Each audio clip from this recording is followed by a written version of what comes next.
Get a shot of those. Wait a second. Stack them up. Got it. Wow. Okay. People are making fun of me, but only from afar.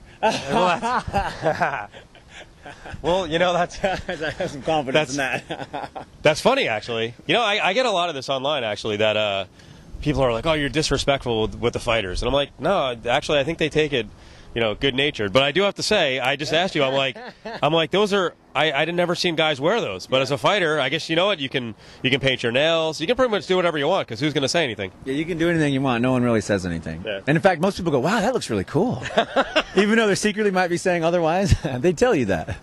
I am now going to wear the Uggs, and I will be made fun of and beat up, but it's different. Hey, so can we mention anything about EA? Because obviously it looks like you're doing something with them. Yeah, I'm working with them a little bit. I don't know if you guys saw all that here, there. I'm a commentator in the game and a fighter in the game. Yeah. So that's two things that are going to be unique about the EA Sports game. Besides it being the greatest mixed martial arts game ever and as in depth as you could possibly get, we're thinking of some fun stuff to do if I actually commentate over my own fight. So that's kind of where we're at. We're just trying to figure out how far we can take it without being silly and still, be respectful to it. But just imagine I'm commentating over my own fight. That is silly in itself. Yeah. So, just how I tell the truth. So, so hopefully it makes it because I'm pulling for it. I think there's something funny behind it. And, let's be honest. I think you may be the only guy for a long time who's going to be the announcer and a fighter at this. Who else does it, right? Yeah, so far I'm the only dude. So unless, somebody else pops up, unless Rogan gets active. Yeah, well, come on, Joe. Come on now. Yeah, you never know. Sure. All right, well, we can break down a lot of the fights, but really why I wanted to talk to you is I'm looking at a picture from yesterday, and I see you there with Cyborg-Coenen.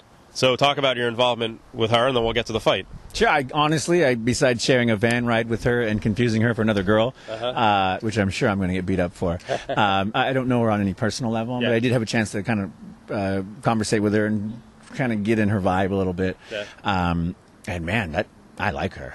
I like her whole presence. I like her mindset in fighting. I love the power she has in striking. I like her in this fight. Explain that. Like when you talk to someone and you go, "Oh, I don't like their mindset on fighting." Well, she's like me. She's talking about it matter of factly. Okay. It's not like, "Oh, I got to do this, I got to do that." This is what I'm going to do. And then, I can hear in a fighter's voice when they're going to do something, and then when they think they're going to do something. She's telling me what she's going to do. That's strong to me for a woman, to say, well, this is what I'm going to do, and then this is what I'm going to do. No ifs, ands, or if she does this, or that, this is what I'm going to do. There was some conviction there, and there was some amazing power behind her right hand, left hook combination that I was like, man. How many times have you held mitts for women? Where most times you're like, meh, not real impressive, but in this case, I lit you up. Thankfully, I wasn't holding the mitts because she would have been hurting my shoulders. Her trainer was holding her mitts, but I was just. Girls aren't supposed to hit like that.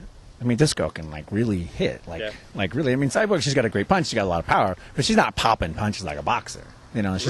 She's pushing power punches, because she's strong. This girl's, she's turning and popping, and snapping these punches off, and I haven't seen that from a girl for a long time. All right, well that's an eye opener because I tell you, I saw Marlis walking through the hotel, and I was like, she looks a little small, as compared to Cyborg's a big woman. Yeah. She doesn't look assuming. She doesn't look strong. Put them side to side, and the picture is Cyborg, but I don't know. Cyborg punches. She keeps her hands low. She leaves her head out. She leads with her face. This is the girl who's got the skills to beat her. I don't know if she can, but what I saw was she's got the skills to beat her. And it is one of the dangerous things. You know what? You probably had this happen to you a little bit, where you were early in the game, and maybe the depth and the technique wasn't there, and you could be sloppy and get away with things. So is that something, maybe it might not catch up in this fight, but eventually Cyborg, it may catch up with her because she develops bad habits because she can just overwhelm people with size. Well, she's like I was in my career, getting by a lot in athleticism. Yeah. Just being a super athlete and working other people to death. That's going to, the sport will catch up to her. I don't know if Cyborg-Coenen is there, but, if there is a girl to beat her, it will be that girl that night. Yeah. Do you enjoy the women's fights? Because I said to people, and I've covered MMA and all these events for about 8 years now, traveling the radio show and doing the Yahoo thing now for the last year and a half, that I thought the atmosphere for Carano and Cyborg and the action for those full 5 minutes matched any male fight I'd been to. That includes yours. Oh, yeah. I thought the energy in the building, and I think some people were like, oh, you're full of it. I'm telling you, it was electric. Yeah, there's something different about girls fighting. First of all, they don't do it, so it's unique and it's interesting. And then when girls fight, because it's not in their nature, they go right to that source of it's on. They go right to it, because women are used to fighting for their kids. They're used to fighting for their life. They don't fight with their friends. Girls don't go and hang out and beat each other up like guys do. When they fight, it's because it's on, and it's the end.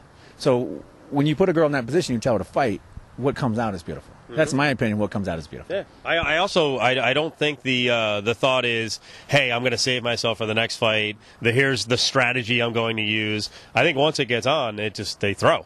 Well, they throw, and plus, any one of these girls can become the next whatever.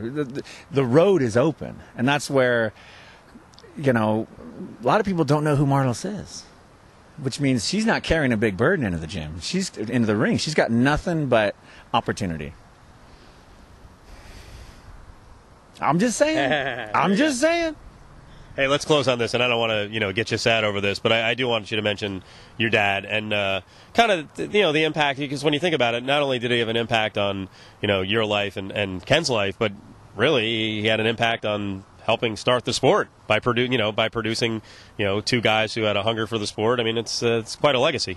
Well, besides that, what he did with the youth attached to our sport and the youth for our community in general. I mean, our society in general.